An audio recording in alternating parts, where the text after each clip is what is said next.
Pak, gimana cara memulai beres-beres rumah? Rumah saya ini udah berantakan banget, Pak. Oke, tenang, Pak, Bu. Sebelum mulai beres-beres, yang pertama perlu kita siapkan itu adalah tekad yang bulat. Yang setengah-setengah tekadnya. Bener-bener bulat, padat gitu. Soalnya kalau setengah-setengah, ya nanti juga hasilnya setengah-setengah.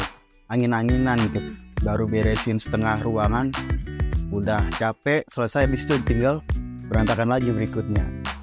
Makanya sebelum mulai beres-beres rumah, kita harus kuatkan tekad.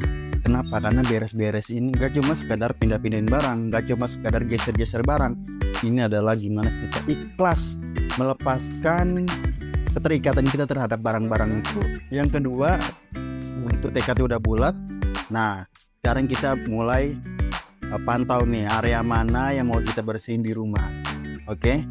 Ini penting untuk kita nanti buatkan skala prioritas yang mana yang bakal dieksekusi terlebih dahulu dan mana yang bakal dieksekusi belakangan. Kalau saya waktu itu saya cari dulu nih ruangan yang ternyata ada yang kotor banget tuh di area dapur, kemudian yang paling ringan itu ada di depan, yang sedang itu ada di ruang tengah. Begitu kita sudah membuat list ruang yang mau kita eksekusi, langkah selanjutnya adalah kita mulai dengan yang ringan terlebih dahulu. Kenapa?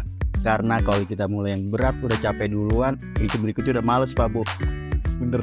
Kalau saya sendiri waktu itu mulai dari beresin ruangan bocah, mainan-mainan yang berantakan, yang patah, yang nggak ada pasangannya, itu saya sortir, saya rapihin, saya beresin. Kemudian setelah ruangan kecil selesai, lanjut kita ke bagian yang besar. Nah, ini biasanya bagian besar ini butuh tenaga ekstra, itu nggak bisa sejam 2 jam seharian. Nah, untuk eksekusi yang besar ini itu kita harus ambil waktu khusus, bisa di akhir pekan atau bisa kita ambil waktu cuti.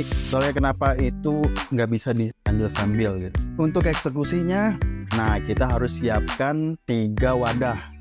Kalau saya waktu itu 3 kardus, ada kardus donasi, ada kardus buang, ada kardus simpan.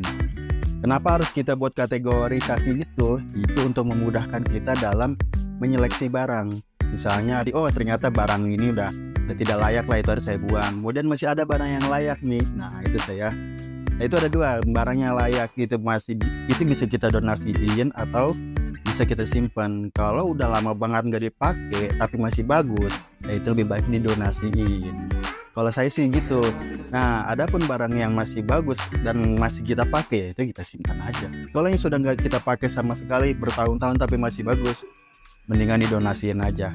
Karena di sana ada orang yang lebih membutuhkan daripada kita simpan mubazir, ya nggak sih? Lakukan ini secara bertahap. Nggak bisa tuh kita langsung brek 1 hari atau setiap hari beres-beres rumah. Capek, Bu. Mungkin kayak kita beres-beres rumah, ada kerjaan lain juga yang harus kita selesaikan. Dan kalau udah beres rumah nih, enak banget, bisa ngopi tuh di tempat yang tadinya berantakan. Plong banget pikiran nih jernih gitu, melihat rumah yang bersih banding rumah yang kotor. Gak percaya? Buktiin aja deh, beneran. Pegang omongan saya nih ya. Semoga tips ini bisa membantu Bapak Ibu yang lagi pengen beres-beres rumah. Ingat, rumah yang rapi bikin kita lebih nyaman dan tenang.